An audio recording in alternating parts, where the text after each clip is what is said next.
Day 128. We lost. Lesson learned. That's the name of the game. Lesson learned. Because actually, let me lower this. So basically, in just put it simply, I I followed all my rules, but I did the wrong lot size. Tell me why my one lot size ended up being a $909 risk. That's 1%. Why is my one lot size 1%? My lot size calculator was wrong. And so I lost more than I planned to lose, which was 0.5%. And now I have undone all the wins that I got previously, and I'm even greater drawdown than I should be. Another lesson learned was when price is in its in a hard old trend, we're in correction, or no, not correction, we're in recovery, or even worse, we're in posting up all-time highs like gold is right now. You really should avoid selling at all costs, unless, for my strategy, I should avoid selling at all costs, because I don't work off of, I'm not going to sell and try and predict when it retraces and corrects. So there's no point in me trying to go for that. It was a stupid idea. I tried to short gold because we just respected New York high, the all-time high, but instead of respecting it, we kind of just bought through it, and I don't know why I foresaw that and decided to go against my own intuition. And also, yes, the strategy, that's how the strategy works. I sell off of a supply zone, but knowing that a momentum was shit off the sweep, there's no momentum off the sweep. We didn't sweep and instantly rotate down. We just accumulated there, and I should have known that that's a pretty good sign that we are the likelihood of just posting up more all-time highs and just disrespecting that all-time high is just, it's very possible, and happened. So not gonna do that again. But the most part, yes, the strategy was mostly followed, except for one condition, which was I basically traded against the trend. Actually, why am I looking this way? I need to look this way, right? So I traded against the trend. That's lesson learned, and also double whammy. I accidentally did the wrong lot size because I miscalculated. So we have a lot of progress to make, but I'm still confident in the setup and the trade, and thankfully, I don't think I was emotional when I traded. I just saw the setup and I just saw, yeah, it's doable. Now that I've learned that I don't do that, as long as I follow the system, which I did today, and then today disproved one aspect, or I guess it added to the system of when this happens, the system, the trade, the strategy does not work here. Strategy does not work here when this condition is not met, and that condition was the kind of market condition we were in. We were in a very hard bullish trend, posting up all-time highs, and this is going to continue until eventually a correction happens. And once it's obvious that we're in a correction market, then that's a different game in of itself. But what I tried to do was a wrong move, and I'm not gonna do that again. So that's okay. Lesson learned. Obviously, I'm in drawdown still, but that's okay. We'll make it back. We're gonna trust in the system. Another thing I want us to talk about is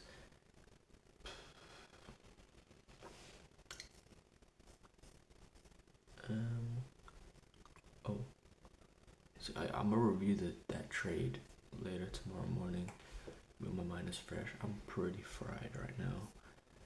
Um,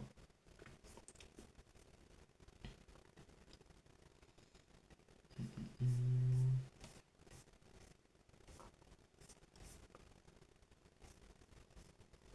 but yeah,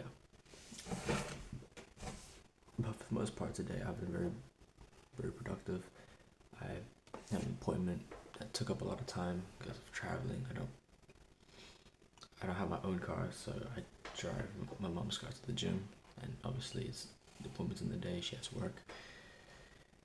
But yeah, but you know, I generally try to stay off of, like, one of the reasons why I can feel very productive, get in the zone a lot easier, because I generally try to stay off of social media and a lot of this entertainment shit, YouTube. I try to stay off of it as much as I can within reason. I try to stay off Instagram and stay off the doom scrolling. I have Opal on my phone, which is really great for blocking, and I have Instagram on perma block the whole day, literally the whole day, apart until like 10 p.m. to 12 a.m., which gives me the time to respond to messages. For the most part, it's on pretty much perma block, and I can't unblock it because how it works is I chose a setting that makes me unable to block it at all, and so it means all the social media shit is on my laptop, and in my mind I've already kind of disassociated Instagram and doom scrolling shit from my laptop, because I'm in a workspace. I generally always am in this desk at my work. I'll show you. I'm always at this desk, always in this workspace, and because of that, one of my conditions of a workspace is that when I'm here to do work, only to do work. And then if I want to watch YouTube and do shit that's not work related or anything productive related,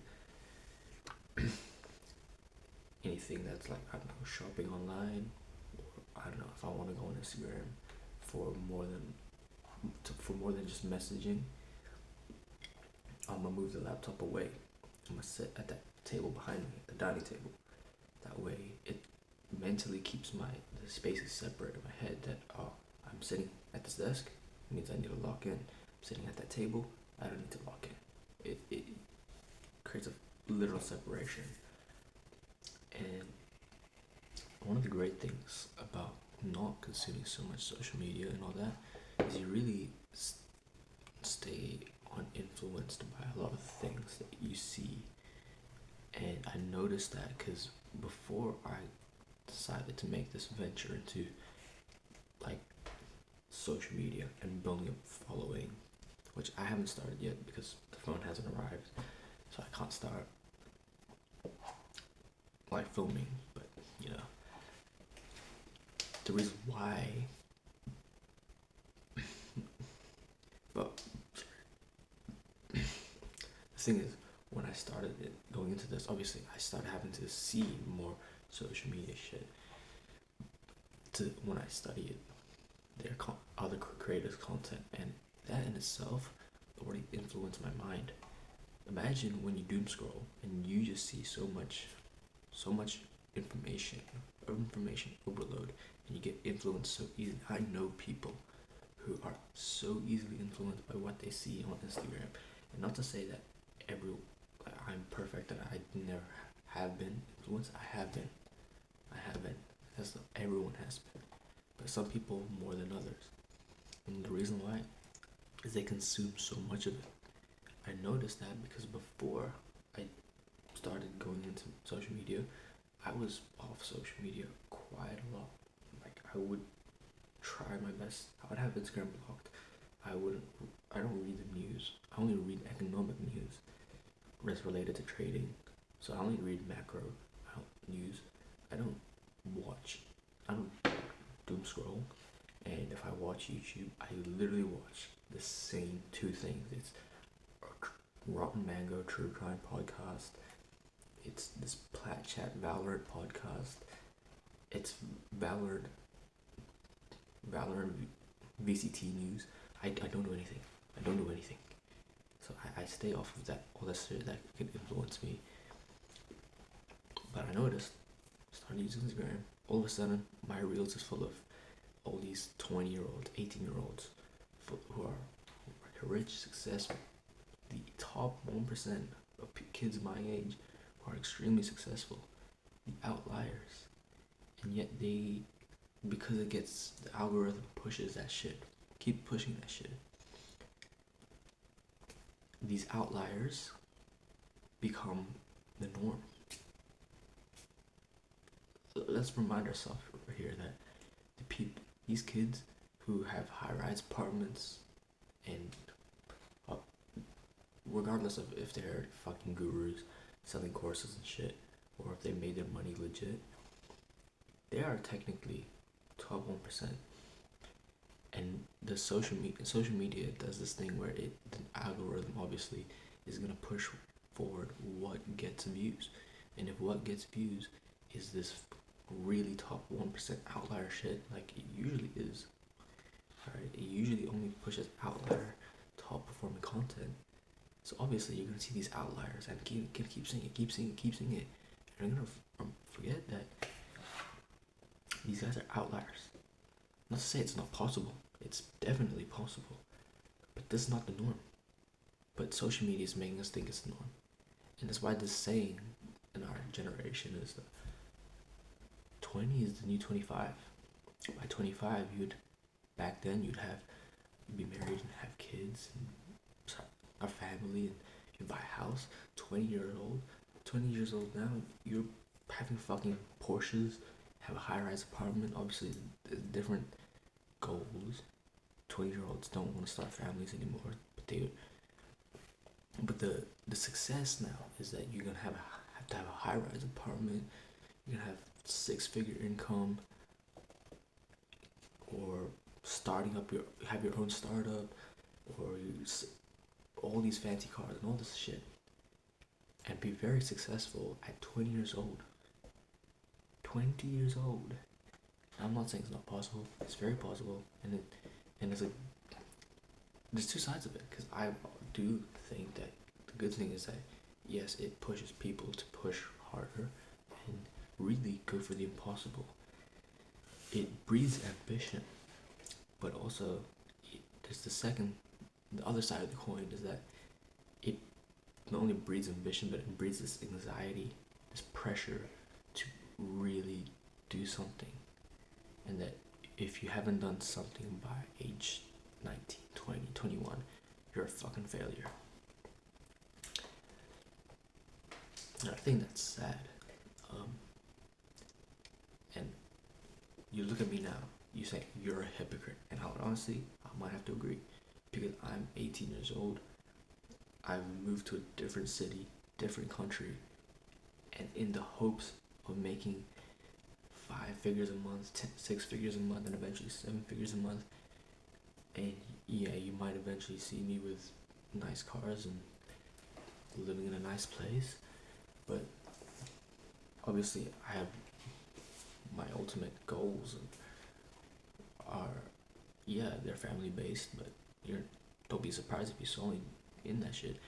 And I won't lie to you either, I've also been feeling that pressure of I need to succeed. I do feel a little behind, or sometimes I do feel behind in life because I'm 18 and feel like I haven't achieved shit.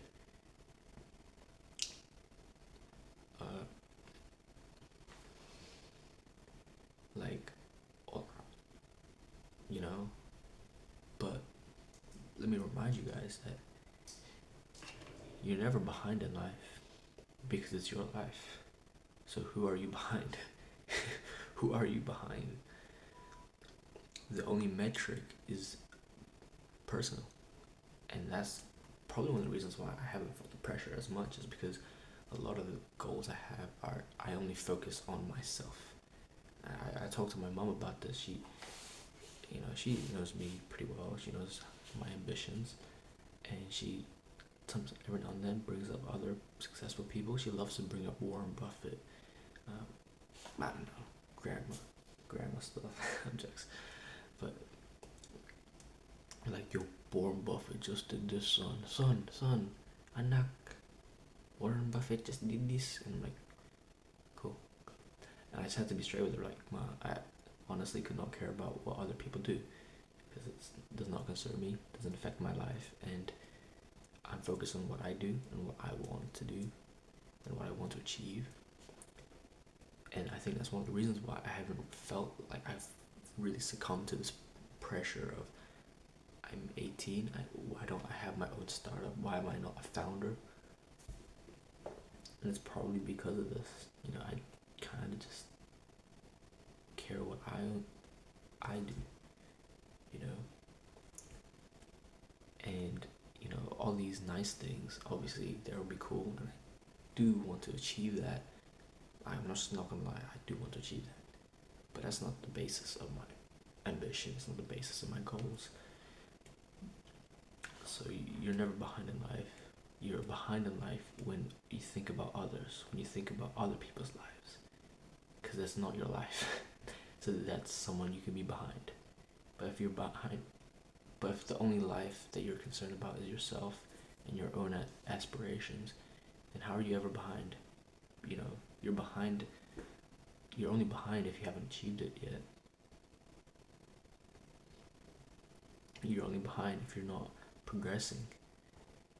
You know, the focus should be on progressing and growing every single day, progressing every single day, you know, because that, you know,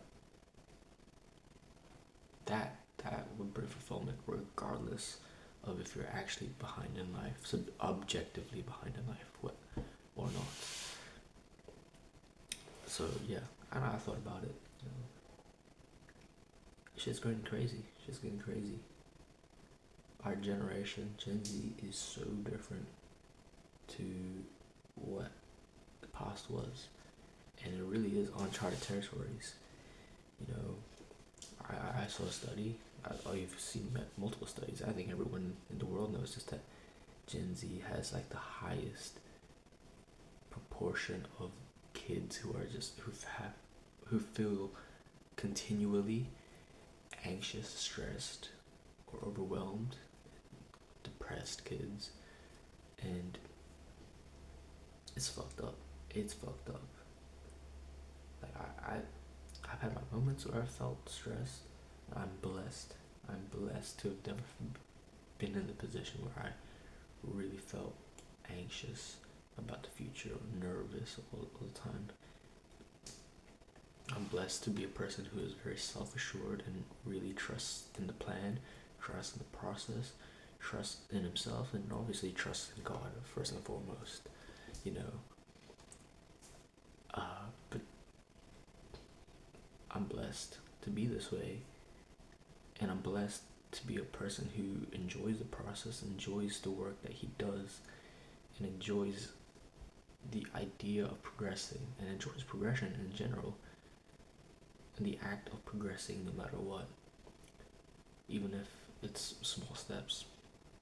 And that for me has been very fulfilling. I would love to preach this idea to everyone, especially kids my age, because I feel like, for me at least, it works for me, it fulfills me.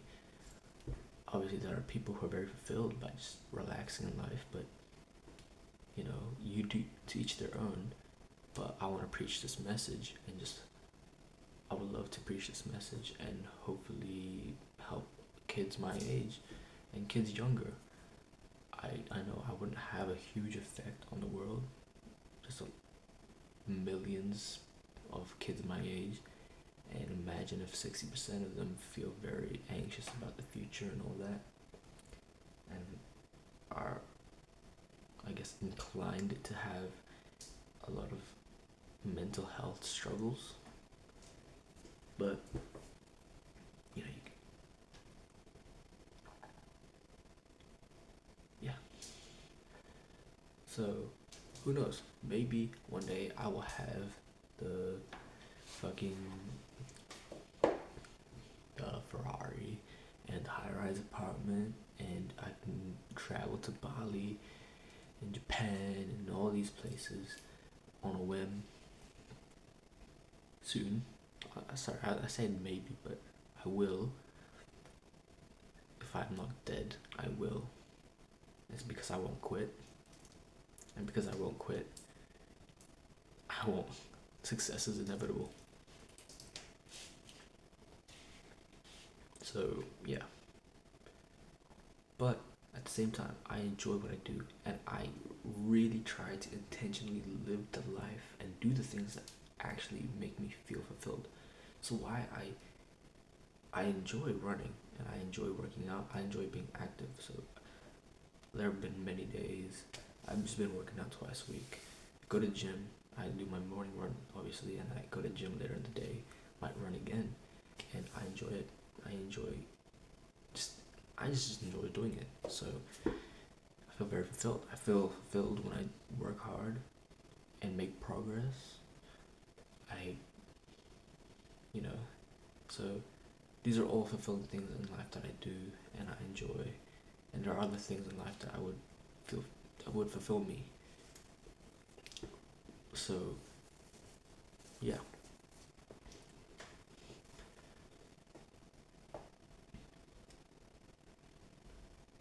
I mean, that's all I have to say, really. I've actually filmed so many of these videos on my phone that the maximum capacity has finally showed up on my recording, up here. So it says I have 58 minutes of film left. I've never seen this on this phone. I've seen it on older phones that I've had, but it's crazy. So it means I need to start uploading all of these videos to the cloud and deleting them. I actually need to upload everything to the cloud. I don't think anything's been saved. Anyway, you guys have a blessed, wonderful night, and happy hunting to anyone trading gold. Go long, because it seems to really just want to fucking, yeah. If you're trading Tokyo or London session, you can probably catch the retrace.